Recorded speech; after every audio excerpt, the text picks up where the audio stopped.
Diesel ಸಿಗದೆ ನಿಂತಲ್ಲೇ ನಿಂತ borewell ಲಾರಿಗಳಿಗೆ ಹೆಚ್ಚಿನ ಪ್ರಮಾಣದ ಡೀಸೆಲ್ ಅವಶ್ಯಕತೆ ಇದೆ.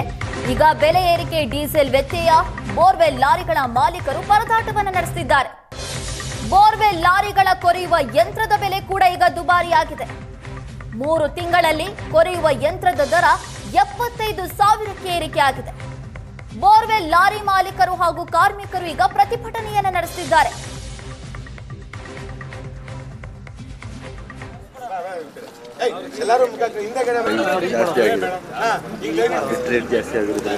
ಪ್ರತಿಭಟನೆ ಉದ್ದೇಶ ಅಂದರೆ ಸರ್, ಇದು ತೋರಿಸಿದಿರಲ್ಲ, ಇದು ಬೆಟ್, ಇದ್ರ ಬೆಲೆ ಬಂದು 25,000 ಇತ್ತು ಲಾಸ್ಟ್ ಡಿಸೆಂಬರ್ ಎಂಡಲ್ಲಿ, ಜನವರಿ 15ವರೆಗೂ ಇತ್ತು.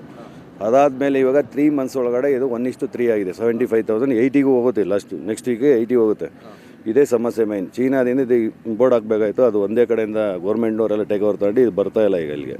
ಅದರಿಂದ ಜಾಸ್ತಿ ಇದಾಗಿ ಪ್ರಾಬ್ಲಮ್ ಆಗಿದೆ. ಬಿಟ್ಟೆಲ್ಲ ಇಲ್ಲಿಂದಾನೆ, ಹೈದ್ರಾಬಾದ್ ಇಲ್ಲಿಂದ ಫ್ಯಾಕ್ಟ್ರಿಯಿಂದನೇ ತಗೊತಾ ಇದ್ದು. ಈಗ ಅವ್ರಿಗೆ ಕಾರ್ಬನ್ ಬರ್ತಾ ಇಲ್ಲ, ಇದು ಮೈನ್ ಕಾರ್ಬನ್, ಅದರಿಂದ ಡಿಮ್ಯಾಂಡ್ ಆಗಿದೆ. ಚೈನಾದಿಂದನೇ ಇಂಪೋರ್ಟ್. ಆಗ ಪವರ್ಟೇಜಲ್ಲಿ ಎಲ್ಲ ಬರ್ತಾಯಿತ್ತು, ಇವಾಗೆಲ್ಲ ಗೌರ್ಮೆಂಟ್ ಟೇಕ್ ಓವರ್ ತಗೊಂಡು ಚೀನಾದಲ್ಲಿ ಎಲ್ಲರಿಗೂ ಕಂಟ್ರೋಲ್ ಆಗಿದೆ. ಬೋರ್ವೆಲ್ ಗಾಡಿಗಳಿಗೆ ಡೀಸೆಲ್ದು ಅಭಾವ ಇದೆ ಈಗ. ಹಾಗಾಗಿ ನಮಗೆ ಎಷ್ಟು ಪ್ರಮಾಣ ಡೀಸೆಲ್ ಬೇಕೋ ಅಷ್ಟು ಪ್ರಮಾಣ ಡೀಸೆಲ್ ಸಿಗ್ತಾ ಇಲ್ಲ. 1 ಅಡಿಗೆ 1 ಲೀಟ್ರ್ ಡೀಸೆಲ್ ಹೋಗುತ್ತೆ, 1,500 ಲೀಟ್ರ್ ಡೀಸೆಲ್ ಹೋಗುತ್ತೆ. ಟ್ಯಾಂಕ್ 3,000 ಲೀಟ್ರ್ ಡೀಸೆಲ್ ಟ್ಯಾಂಕ್ ಇರುತ್ತೆ. ಬಟ್ ಪೆಟ್ರೋಲ್ ಬಂಕಲ್ಲಿ ಹೋದರೆ ಒಂದು ಸರಿ ಫುಲ್ ಟ್ಯಾಂಕ್ ಮಾಡೋದಿಲ್ಲ. ಈಗ ಮುಂಚೆಲ್ಲ ಮಾಡ್ತಾಯಿದ್ರು, ಈಗ ಅಭಾವ ಇರೋದ್ರಿಂದ 500 ಲೀಟ್ರ್ ಓಡಾಡ್ತಾರೆ. ಒಂದು ಪಾಯಿಂಟ್ ಮಾಡಲಿಕ್ಕೆ ಒಂದು ಕಡೆ ಇರಾನ್ ಇಸ್ರೇಲ್ ಯುದ್ಧದ ಭೀತಿ ದಿನದಿನಕ್ಕೆ ಹೆಚ್ಚಾಗ್ತಾ ಇದೆ. ಪೆಟ್ರೋಲಿಯಂ ಪ್ರಾಡಕ್ಟ್ಸ್ ಭಾರತಕ್ಕೆ ಬರ್ತಾ ಇಲ್ಲ. ಆದರೆ ಮತ್ತೊಂದು ಕಡೆ ರೈತರು ಕಂಗಾಲಾಗುವಂಥ ಪರಿಸ್ಥಿತಿ ಸೃಷ್ಟಿಯಾಗಿರುವಂಥದ್ದು. ಬೇಸಿಗೆ ಬಂತು ಅಂದ ತಕ್ಷಣ ಒಂದು ಕಡೆ ಬೋರ್ವೆಲ್ಗೆ ಮೊರೆ ಹೋಗ್ತಾರೆ. ಸಾಧಾರಣವಾಗಿ ಬೇಸಿಗೆಯಲ್ಲಿ ನೀರಿನ ಅಭಾವ ಹೆಚ್ಚಾಗ್ತಾ ಇದೆ. ಒಂದು ಕಡೆ ಬೋರ್ವೆಲ್ ಮೊರೆ ಹೋಗೋದ್ರಿಂದ ಅಧಿಕವಾಗಿ ಬೋರ್ವೆಲ್ಗಳಿಗೆ ಬೇಡಿಕೆ ಸೃಷ್ಟಿಯಾಗ್ತದೆ. ಆದರೆ ಒಂದು ಕಡೆ ಬೆಂಗಳೂರಿನಲ್ಲಿ ಬೋರ್ವೆಲ್, ಅದರಲ್ಲೂ ಪ್ರಮುಖವಾಗಿ ಬೋರ್ವೆಲಲ್ಲಿ ಬಿಟ್ ರೇಟ್ ಜಾಸ್ತಿ ಆಗ್ತಾಯಿದೆ ಅಂತ ಬೋರ್ವೆಲ್ ಸಂಘಟನೆಯವರು ಒಂದು ಕಡೆ ಒಕ್ಕೂಟವನ್ನು ಸೇರಿಕೊಂಡು ಪ್ರತಿಭಟನೆಯನ್ನು ಮಾಡ್ತಾ ಇದ್ದಾರೆ. ಸರಿಸುಮಾರು 20-25 ಸಾವಿರ ಇರುವಂಥ ಬಿಟ್ಟು ಏಕಾಏಕಿ 3 ತಿಂಗಳಿಗೆ ಒಂದು ಕಡೆ 75,000 ಅಷ್ಟು ಏರಿಕೆ ಆಗಿದೆ. ಸದ್ಯ ಬೆಂಗಳೂರಿನ ಪಶ್ಚಿಮ ರಸ್ತೆಯಲ್ಲಿ ಸರಿಸುಮಾರು 35ಕ್ಕೂ ಅಧಿಕ ಬೋರ್ವೆಲ್ ಲಾರಿಗಳನ್ನು ಉಟ್ಕೊಂಡು ಇಲ್ಲಿನ ಮಾಲೀಕರು ಜೊತೆಗೆ ಇಲ್ಲಿ ಕೆಲಸ ಮಾಡ್ತಿರುವಂಥ ಕಾರ್ಮಿಕರು ಒಂದು ವಿನೂತನವಾಗಿ ಸ್ಟ್ರೈಕನ್ನು ಮಾಡ್ತಾ ಇದ್ದಾರೆ.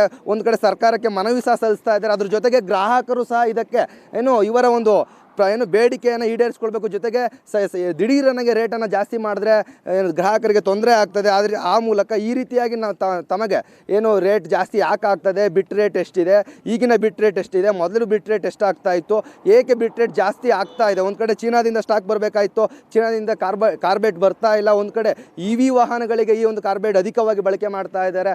ಅದ್ರ ಜೊತೆಗೆ ಬಿಟ್ ಸಿಗ್ತಾ ಇಲ್ಲ.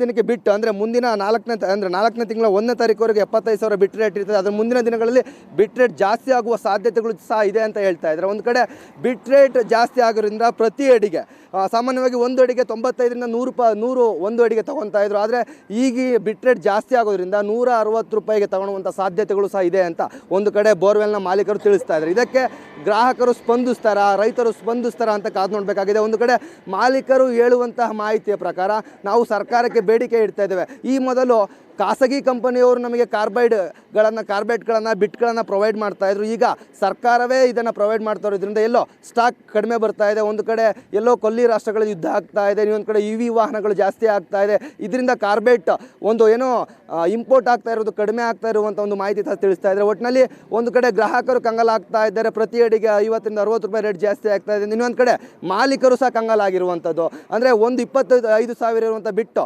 75,000 ಆಗ್ತಾ ಇರುವಂಥದ್ದು. ಒಂದು ಕಡೆ ಗ್ರಾಹಕರು, ಇನ್ನೊಂದು ಕಡೆ ಮಾಲೀಕರು. ಒಟ್ಟಾರೆ ಈ ಒಂದು ಕಾರ್ಬೆಟ್ ಮತ್ತು ಬಿಟ್ಗಳ ಇಂಪೋರ್ಟ್ ಆಗದ ಕಾರಣ ಒಂದು ಕಡೆ ವಿನೂತನವಾಗಿ ಹೋರಾಟವನ್ನು ಮಾಡ್ತಾ ಇರೋ. ಇದಕ್ಕೆ ಗ್ರಾಹಕರು ಸ್ಪಂದಿಸಬೇಕಂತ ಮಾಲೀಕರು ಸಹ ಒತ್ತಾಯನ ಮಾಡ್ಕೊತಾ ಇರೋದು. ಕಾದು ನೋಡಬೇಕಾಗಿದೆ ಇದಕ್ಕೆ ಗ್ರಾಹಕರು ಸ್ಪಂದಿಸ್ತಾರ ಅನ್ನುವಂಥದ್ದನ್ನ. ಕ್ಯಾಮ್ರಾ ಪರ್ಸನ್ ಮಹೇಶ್ ಜೊತೆ ಸುಮನ್, ಏಷ್ಯಾನೆಟ್ ಸುವರ್ಣ ನ್ಯೂಸ್, ಬೆಂಗಳೂರು.